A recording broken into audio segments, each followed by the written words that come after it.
どうも、太郎にお任せ、太郎です。今回はですね、昨日、本邦、やっと公開されました、オッペンハイマーを見てまいりましたので、その、お話ができたらなと思っております。でですね、多分、サムネイルに書いてあったんで、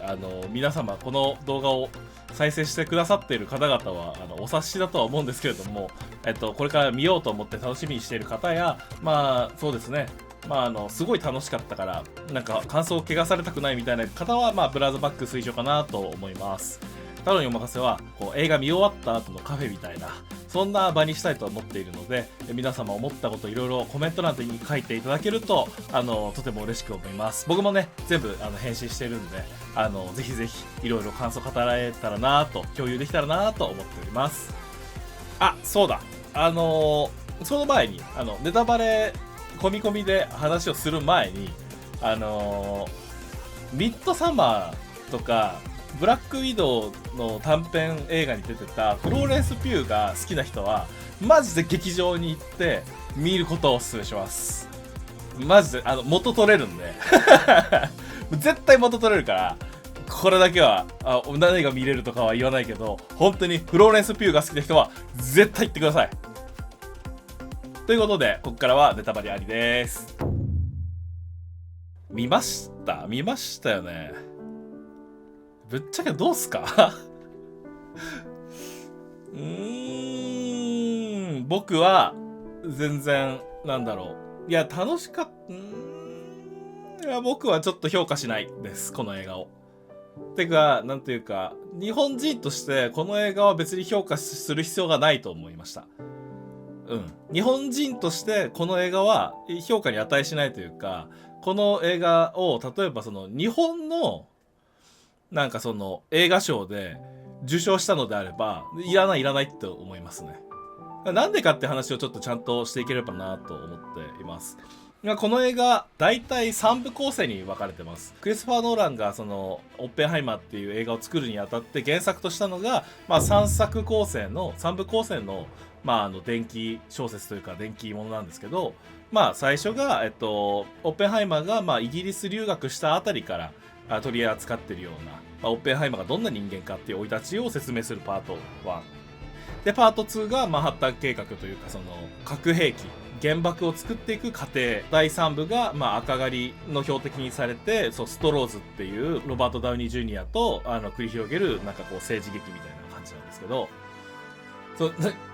2冊目のその原爆作るマンハッタン計画はこの後この原爆が日本に落ちるってことが分かってても超面白かったです。そこはマジ。これは本当に面白かった。その3部構成で3時間の映画のこの真ん中の1時間っていうのは、もう本当ガチで面白かった。なんだろうな、いろいろ、思想的なものは置いといて、本当に面白かったです。だからそこに繋がるから一部もそんな退屈はしてないんですよね。オッペンハイマーっていう科学者というか物理学者っていう人間が国の仕事をこう、やっていくためにシークレットだから言えないけど国の一大プロジェクトで歴史に残るんだから来いって言ってこうその生い立ちのパートで知り合っていたその学者仲間たちに声をかけていって、ロスアラモスっていう昔ネイティブアメリカンの土地だったところ、広大な土地に新しく原爆を作るチームが丸ごと移住するようなそういう街を作ってそこで開発をしていくっていうその過程は本当に面白かったし、映画としても演出としてもすごい良かったと思います。で、あとね、生い立ちパートとかに出てくるそのフローレンス・ピューがね最高ですよね。まさか、いや結構フローレンス・ピュー結構好きで、ミッドサマーの時からわすごいなこの女優怖っとか思ってたんですけど、なんかブラックウィドウでこう妹ブラックウィドウ役みたいなのが出てきて、今後そのリトルアベンジャーズ的な感じで次世代のアベンジャーズを背負っていく新たなニューホープみたいな扱いのフローレンス・ピューがここまですごい濡れ場をやるのかと。っていうか IMAX で見りゃよかったと思いましたけど、いやはっきり言ってなんだろうな、3部全部まとめて映画としてどうでしたかって言われたら俺はちょっとつまんなかったっていうのが普通に感想ですね。それは僕がなんか物理学の専門用語がわからないとかじゃないんですよ。僕知的好奇心旺盛なんで、なんかその量子論とか相対性理論とか、なんかすごいその一般教養本みたいなやつで聞きかじってたから、それぐらいな教養があるから、普通に彼女は一部の部分でちょっと寝ちゃったらしいんだけど、僕は普通に一部の部分もへえ面白いなーってちゃんと普通に見れてたんです。で、この映画の根底というかテーマが申し訳ないけどちょっと稚拙すぎるって日本人としては思ってしまう。僕は結構ね、海外留学というか海外移住したかったりするから、今いろいろ英語とか勉強してて、海外でもやっていけるようにこのエンジニアのスキルをね、どういう風なこう方向性でその極めていこうかとかいろいろやってて、日本っていう国に対してそこまで強くアイデンティティを持ってる人間ではないんだけど、ただそれでもこの映画を見た時はそのやっぱ僕の中の日本人としてのアイデンティティが浮き彫りになった。なんかそういう意味ではちょっと新鮮な映画ではありました。この作品の問題提起っていうのは、もちろん赤狩りだとかオッペンハイマーっていう、電気物だからテーマそのものを批判するっていうのはなんかちょっとずれてる気もするけど、この作品の問題提起っていうのはその核兵器を生み出したことは正しかったのかどうかとか、多分そういうなんか問題提起をしてる作品だと思うんだけど、いや正しいわけないじゃんっていうのが日本人の総意だからさなんだろうな、その土俵にそもそも立ってないというか、それ以降の話をしようよっていうレベルなわけじゃん、日本人っていうのは。なんかさ、原爆はいいものかどうかなんて長崎行ったり広島行きゃダメに決まってるってことがわかるんだよ。だからそういう意味で今この映画が刺さるっていうのは、世界はあまりにも稚拙だってことが露呈したんじゃないかって俺は思うんだよね。日本人としてはね。いや、もちろんだからそのアカデミー賞を取ったことには意義があると思うんだよ。なんかちょうどね、その今回の感想動画撮るにあたっていろいろ情報収集をしてたんだけど、どうやらね、そのアメリカ人が日本に核を落としたのは正しかったと思うかっていう質問に対して、2000年代の序盤とかだと85% が原爆は正しかったってアンケートで答えてるらしいね。ふざけた話だとは思いますよ。で、2015年の調査ではどうやら 50% が正しい、つまり 50% は正しくないっていう風に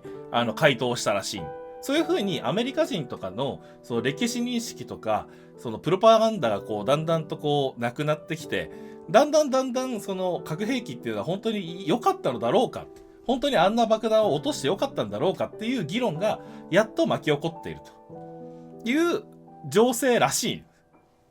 でも裸足のゲーム見ればわかるじゃん、ダメに決まってんだよ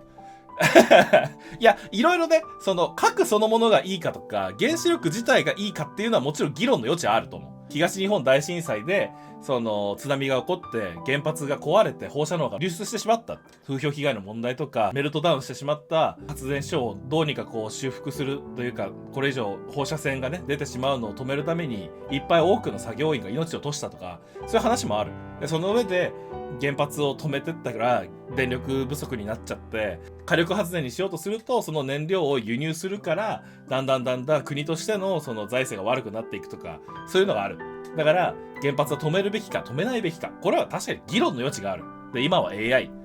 を開発するのは本当にいいことなのだろうか、これも確かに議論の余地はある。結局その作った AI によって人間自体が滅ぼされてしまうんじゃないかみたいな、そういうアライアンスというか、なんていうかな、その議論の余地があると思うんだけど、原爆に関しては作るべきじゃなかったに決まってるじゃん、あんなものだし。オッペンハイマーを見てればわかるけど、原爆は原子力発電所を作るための副産物としてできたわけじゃない。原爆を人を殺すためにちゃんと作って、その上で出てきた理論を多分応用してできた副産物が原子力発電所であって、原発はそもそも人を殺すために作ってるんだよ。だからノーベルのダイナマイトの話もしてたけど、あれともまた全然話が違うわけ。最初っから兵器として作ってんだよ。いいわけねえだろっていうのがその日本人としての総意だろう。さすがにここに関しては原子力発電所を作りますか作りませんか、これはイエスの分かれるだろう。AI をこれ以上作るべきか作らないべきか、これも賛否両論になるでしょう。原爆を作るべきか作らないべきか、作っていいわけねえだろバカ野郎っていう、そういう話なわけですよ。で、ただ、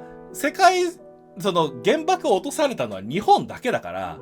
世界中の人たちはそれに対してやっぱ賛否両論がある。戦争を終わらせられたのは、原爆を落としたから戦争がやめられたんだ。だから俺の家族、親父は戦争から帰ってこれたんだ。確かにそういう意見が出てきちゃうのもわかるけど、日本人としてはそんなもの議論の土台にすら立ってない。っていうか、なんかちょうどね、このバーベンハイマーのさ、炎上があったじゃない。バービーの後ろにキノコ雲みたいな。あれのちょうど騒動の時に僕長崎の原爆資料館にいたんですよ。ちょうど家族の用事でちょっと九州方面に行ってて、ちょうどいいなと思って行ってみたんですよ。いやー、あそこ結構白人見ててさ、みんなもう顔がもうって感じなのよ。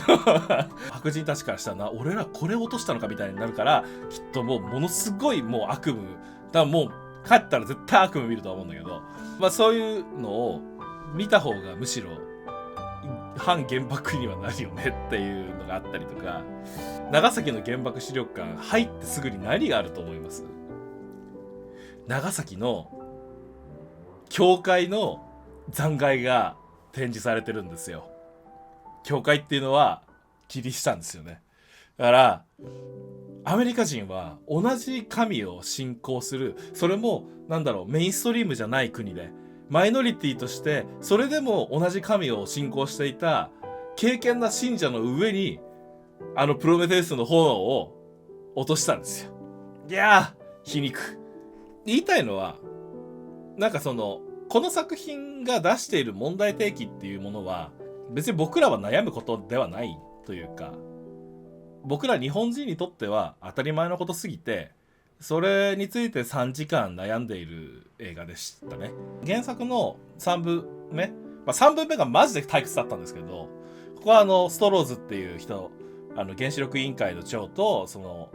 オッペンハイマーの政治劇というか、オッペンハイマーを赤狩りで標的にしてオッペンハイマーを公職追放するみたいな、そういう流れではあるんだけど、オッペンハイマーの原作の3部作目のサブタイトルが食材なんですよね。いや、俺はっきり言うけど、あれは食材になってない。何にもなってない。ぬるい。何人殺したと思ってるんだって。長崎の表現とか広島の表現が、映像がなかったっていうことが、他の監督さんからね言われてたらしいんだけど、でアメリカ人の核爆弾っていうものに対する恐怖がピカドンの方に集約してるんだなっていうのも分かりましたね。つまりピカッと光ってドンといってものすごい火が吹き上がって火柱が立ってそこにいる人たちを焼き払うっていうところが恐怖だと思ってる。でも違うんだよ。言ってたろ、その爆発で何人死んだか、7万人とかそこら辺10万人とかですよと。その後の放射線で何人死んだかって言ったら同じ数死んでるんだよ。だから爆弾は土地を殺して全てを破壊するわけよ。復興できなくするわけ、ある程度の期間。そんな兵器がさ作られてよかったわけないし、そこに焦点が当たってないことについても、いや稚拙すぎないかと。焦点を当てるべきはピカドンの火柱の後なんだよ。黒い雨の方が出てこなきゃいけないものなんだよ。でそういう意味でゴジラマイナスワンが1個しか取れてないのおかしくねってなっちゃうの、日本人からしたら。だってほら、ゴジラが放射能熱線を最初に入って爆風でいろんな人が死んで、でその上で最後叫んでる神木隆之介に黒い雨が降ってくるじゃないですか。それじゃん本当に恐ろしいところっていうのは。爆発の方じゃないんだよ、本当に恐ろしいのは。再現がないな、爆弾には。それをさ、ねえ良かったのだろうか、いいわけねえだろっていう、多分そういうマインドになっちゃって見てましたね。はい。まあだからこの作品に対しての僕の評価は、この作品は日本で公開するのがすごい伸びて、結局アカデミー賞を受賞してからの公開になったけど、まあ正直日本では流行らせなくていいというか、流行んなくていい作品だと思います。これは日本人だったら別に絶賛しなくていいと思う。別に絶賛してもいいけど、その映画的表現だったりだとか、これは良かったっていうこと。俺はフローレスピュア最高だったけど、まあそれはさておき、この映画について良かったっていうことを止めるわけではないけど、日本人としてこれ評価するの微妙じゃねとはやっぱ思う。稚拙、すごく稚拙。問題提起そのもの、テーマそのものが稚拙に感じる。だからそのアカデミー賞を取ったことには意味があるとは思うよ。未だに 50% の人は原爆は良かったって思っているし、未だに原爆を持っている国は減らない。だからまあ問題提起するっていうのはまあ意義はあると思うけど、これはもう日本では別にそのルフしなくていい、分かってるから。ノーだよ。原爆は正義か、ノー。あれは悪だよ。じゃあこっからちょっとね、いい点いろいろ喋っていきたいんですけど、いや不快だったけど、どこに原爆を落とそうかって会議してるやつとかはすごい良かったね、会話が。白人の身勝手さとか、京都は去年奥さんと一緒に旅行したから撃つのはやめよう、どこにしようか、ここに沈めばいいんじゃないかみたいなね。あとトルーマンのオッペンハイマーがこう泣きながら自分の手を血で染めてしまったって言ったのに対して、君は作っただけでやったのは俺だって、二度とあの泣き虫を連れてくるなみたいなのとか、そういうところは本当に路悪的で、そういう表現はすごい良かったと思います、僕は。あれがやっぱ、あれがだから当時のマインドというか白人のマインドだったんだなっていうのはなんとなく想像はつくし、まあそうだろうなっていう、それをちゃんとその表現してくれたんだなと。日本は絶対に降伏しません、だから撃つべきですって、そんな私は手を汚せないみたいな、でも撃つべきですみたいな、そういう正義の葛藤じゃなくって、ああいう感じで決められてたっていう感じにしてくれたのは僕は結構いいんじゃないのかなって思うし、でやっぱりそのオッペンハイマーが下した決断っていうものが世界を変えたっていう、その表現というかはすごい良かったんじゃないのかなと思いますね。核爆弾を爆発させた時に、その中性子が大気にまで連鎖反応を起こして全てを焼き払ってしまう可能性っていうのがニアリーゼロだったのに、ゼロではなかったのに、あそこで爆弾を爆発させて作ったっていうオッペンハイマーの決断は間違いだったっておそらく自分では思ってるんでしょう。だし間違いだったよ。あと僕クリストファー・ノーラン大好きなんでインターステラーとかね、テネットとかね、もうインセプションとか何度も見たし、未だにねやっぱダークナイトはたまに見たくなっちゃうし、今英語勉強してるって言ってたけど、僕今ダークナイトビギンズで英語のリスニングしてるんで、クリストファー・ノーランは嫌いになってないです。だし、そのアカデミー賞を受賞したことも意義があると思うし、こういう映画が刺さるような世界になってきたんだということについては非常に意義があると思う。だから僕の主張としては、これは別に日本で評価しなくていい、世界で評価されて日本では評価されてないっていう、そういう映画であってほしい。あとあれかな、良かったところとしてもう一個挙げるとしたら、奥さんがすごく良かったね。キティですね。エミリー・ブラントさんでしたっけ。フローレス・ピューが自殺しちゃって、なんか馬に乗って逃げて泣いてる夫に駆け寄ってきて、どうしたのあなた、愛人が自殺しちゃったよってパチッ、しっかりしなさいって俺らも思ったよ。しっかりしなさいオッペンハイマー何言ってんだあなたはみたいななりましたねテラーだっけ、水爆を推進してたやつの握手を返しちゃったのに対しても、あんたなんで握手してんのよってで言って、でもっと晩年にテラーが出てきた握手をこうやってきた時にキティがってやってんのは良かったね。女優賞取ってくれよって思いましたね。フローレンス・ピューとエミリー・ブラントに賞をあげてほしかったなって思ったりします。まとめると、この映画はなんかこう日本で見ると日本人としてのアイデンティティがちゃんと自分の中にもあるんだっていうことを再認識させてくれるし、その日本人が思っている原爆っていうものに対しての認識と、世界が原爆ってものに対して思っている認識っていうのには結構ギャップがあるんだっていうことを再認識させてくれるし、この本当にね、実際に今戦争が繰り広げられているこの世界の中で同じようなことが起こってるんじゃないかっていう継承でもあるし、そういった意味ではいい映画なのかもしれないけど、まあ日本では評価しなくていいんじゃないっていうのがまあ総評でした。ということで、すいません、なんかすごい散らかった感想になっちゃいましたが、いかがだったでしょうか。皆様も思ったこと結構あると思うんですね、この映画。コメント欄でいろいろ意見聞かせてもらえれば、ちょっといろいろ議論ができるんじゃないかなって思っております。はい、それでは太郎にお任せ、太郎でした。ではでは、またお会いしましょう。最近動画撮れたくてすいませんでした。はーい。